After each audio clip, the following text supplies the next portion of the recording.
última actividad de esta noche de las investigadoras y los investigadores que celebramos desde la Universidad Pública de Navarra como parte de este proyecto europeo, que es la Noche de la Investigación, que se celebra hoy en un montón de lugares. Y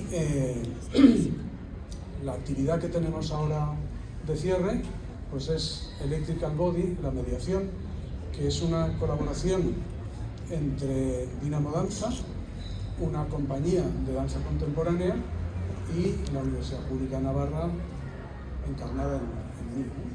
Yo soy Joaquín Sevilla, profesor de la Universidad de Tecnología Electrónica, y bueno, pues la historia de esta colaboración comienza cuando Carmen Larraz, que llega en este momento, la coreógrafa, pues enamorada del personaje de Tesla, de Nikola Tesla, se plantea hacer una pieza alrededor de esto, y en la investigación que se va haciendo sobre el personaje y el electromagnetismo, que es el área de conocimiento en la que este personaje trabajó, pues van desarrollando un repertorio de movimientos, pero encuentran que hacía falta una base y me buscan y buscan a una persona que acabó siendo yo.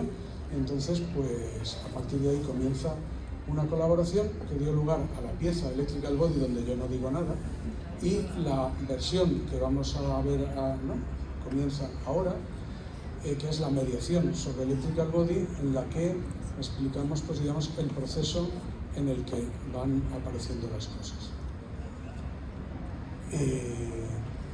Entonces, en la ilustración hubo grandes avances científicos.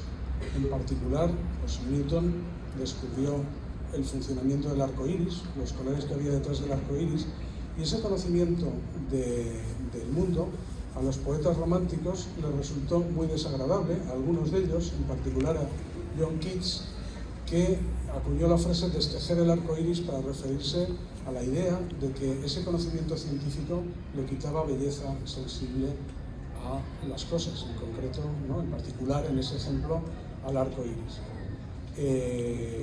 Nosotros creemos que queremos llevarle la contraria a John Keats y intentar demostrar que el conocimiento, lejos de quitar, aporta una capa nueva de disfrute a las cosas. Y en línea con esto, comenzamos con la primera de las ideas científicas. Lo que vamos a ver a continuación son unos conceptos y su traducción plástica, coreográfica. Y el primero de ellos es la corriente continua. La corriente continua, que es la que ocurre en las pilas, que tienen un polo positivo y un polo negativo, en las baterías de los móviles, electrones que van de un sitio a otro y que nos los podemos imaginar como que van del polo positivo al negativo de la pila, pero en realidad están moviéndose muchísimo más alrededor de su posición de equilibrio de lo que avanzan en la dirección de la corriente. O sea que si nos hiciéramos muy pequeñitos y viéramos los electrones dentro de un cable, estarían bailando muchísimo alrededor de su posición para avanzar muy poquito. Y además no se tocan unos a otros, porque es el campo eléctrico el que transmite el movimiento de uno a otro.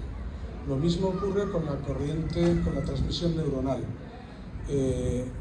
Desde que uno piensa que quiere mover el dedo del pie hasta que se mueve, pues la transmisión funciona eléctricamente, no es electrones moviéndose, es bastante diferente, pero esas características sí que se conservan. Entre una neurona y otra no hay contacto, las sinapsis hay un espacio hueco, se transmiten la excitación sin contacto, y también hay mucho movimiento en el interior de cada neurona para transmitir esa excitación. Así pues, ahora podéis ver a estas personas como electrones o como neuronas en la pieza corriente continua.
que utilizamos en casa, a diferencia de las pilas, no tiene un polo positivo y negativo. Cuando tú enchufas la tostadora, ¿no?, o el secador de pelo o lo que sea, no tienes que mirar cuál es el positivo y el negativo, lo puedes poner de cualquier manera. Porque en la distribución de corriente, así a grande escala, cuando no estamos hablando de pilas, la corriente no funciona en una sola dirección, sino que es corriente alterna. Es corriente que va y viene, hace un camino de ida y vuelta y de esa manera también se transmite energía, pero cuesta menos de mover y entonces es energéticamente más adecuado y por eso se acabó eligiendo, no sin movida, entre Tesla y otros en su momento, como mecanismo de transmisión de la corriente. La siguiente pieza va a ser corriente alterna, pero aparte de eso, aprovecho aquí para recordar la música, que de alguna manera recuerda también la electricidad, la música compuesta por Hilario Rodeiro, que además ha venido a vernos hoy, no sé dónde está, por aquí, y algunas de las razones por las que una música puede sonar a electricidad son cosas que hace la electricidad que sí que suenan. Unas son las chispas, ¿no? Algunos de los golpes que vimos en la pieza anterior nos pueden recordar a chispas, y otros son zumbidos de 50 Hz. La corriente alterna va y viene, cambia de dirección 50 veces por segundo, y pues como eso genera campos magnéticos, que vamos a ver en la siguiente pieza, pues esos campos magnéticos, si hay alguna pieza metálica, pues la atraen y la repelen justo a esa frecuencia y generan zumbidos. El zumbido típico cerca de un transformador o de un tubo fluorescente es de 50 Hz o armónicos de eso. Entonces, metiendo esos sonidos en la música y algunas chispas, pues son algunos de los recursos que hacen que una pieza musical suene a electricidad, como buena parte de las que componen esta pieza eléctrica al vuelo. Vamos con la corriente alterna, en la que de nuevo son electrones a una escala de tiempo un poco mayor que la anterior. What is corriente? Corriente is when the electricity goes to another side.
Seguimos haciendo zoom hacia afuera.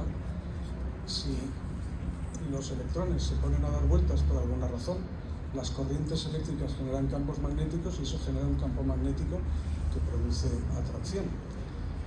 En los materiales, porque los electrones dando vueltas alrededor de los átomos son corrientes eléctricas. Entonces cada átomo es un pequeño imán, pero la mayor parte de la materia que nos encontramos no está imantada, porque cada uno de esos átomos apunta para donde quiere. Y son muy pocos los materiales ferromagnéticos, en los que sí que hay un estado, se puede conseguir que todos esos imancitos apunten en la misma dirección y tengamos un imán. Los imanes, que seguro que habéis jugado todos con imanes alguna vez, y ahora, como os decía, subimos de escala. La metáfora ahora van a ser imanes, y vamos a ver esos movimientos que se hacen. Vamos a imaginar que son imanes y que hay uno debajo de estas piedras que se mueve y que les hace bailar. Seguro que habéis hecho ese juego de poner imanes encima de una mesa y moverlos con uno por debajo. Pues esa es la metáfora que tenemos para la siguiente pieza.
vamos a cambiar de nuevo el zoom, a irnos a más pequeñito, y la metáfora vamos a volver a hacer, han sido electrones, luego han sido imanes, pues ahora van a ser átomos, una cosa intermedia, ni tan pequeño como los electrones ni tan grande como los imanes.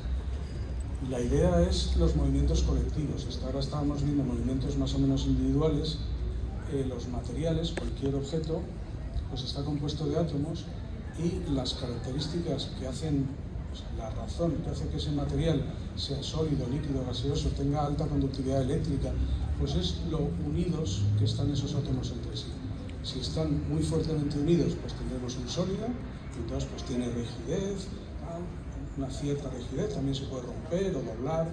Bueno, si la atracción es intermedia, suficiente como para que no se marchen, pero suficientemente poca como para no tener forma propia, pues entonces tienes un líquido. Y si la atracción entre ellas es suficientemente pequeña, pues entonces cada uno se va por su lado, cada átomo se va por su sitio, ocupan todo el volumen que tengan disponible, lo que tenemos ahí es un gas. Entonces, el movimiento de los átomos en el interior de un material son colectivos, y dependiendo de que sean sólidos, líquidos o gases, pues son más al unísono o menos. Esta pieza más larga que las anteriores, la metáfora es más sutil, la primera era muy evidente, ¿no? A medida que vamos avanzando vamos cogiendo distancia, hemos aprendido a mirar, pues a ver con esa metáfora qué tal vemos los materiales en esta pieza.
Vamos llegando al final, habéis visto de escala subiendo y bajando, ahora nos vamos a ir a la escala más pequeña posible, van a ser partículas subatómicas, y también la proximidad de la metáfora también se ha ido alejando, porque al principio era más fácil ver a los electrones y en esta última, digamos que la metáfora dejaba más juego, ¿no?, a la imaginación.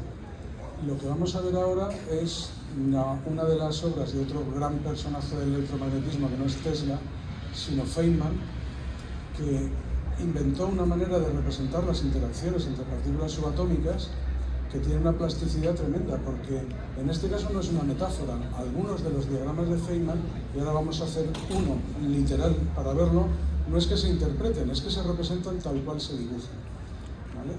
En la representación de los diagramas de Feynman de interacción entre partículas, pues lo que se hace es representar una gráfica, que vamos a representar ahora aquí, en la que esta dirección, la dirección desde vuestra izquierda a la derecha es el tiempo, que va a pasar hacia acá, y en el otro eje tenemos la posición.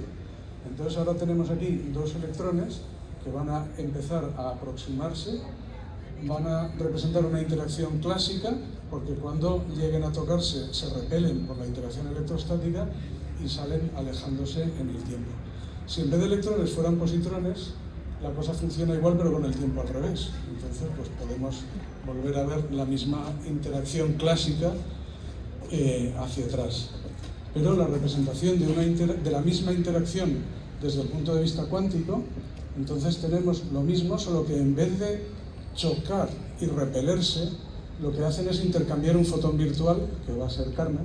Entonces pues tenemos los electrones que empiezan a acercarse entre sí, y en un momento dado uno de ellos lanza el fotón virtual y recula, y el otro que lo recibe pues se va para el otro lado. Pues este tipo de representaciones en un papel de las interacciones posibles entre partículas subatómicas es lo que Feynman realizó como diagramas de Feynman. Este de la interacción entre dos electrones que se repelen es el más sencillo de todos, pero luego puedes tener un protón con sus 3 quarks, en fin, infinidad de variantes, y tiene también posibilidades cuantitativas, no es simplemente una mera representación. Pero eso lo dejamos para los cursos avanzados de física y ahora lo que vemos es la interpretación estética de diagramas de Feynman.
aprendido de que no todo el arte tiene que ir de dioses griegos y que las partículas subatómicas también pueden inspirar piezas y que lejos de quitarle belleza y destejer el arco iris aportan una capa de conocimiento.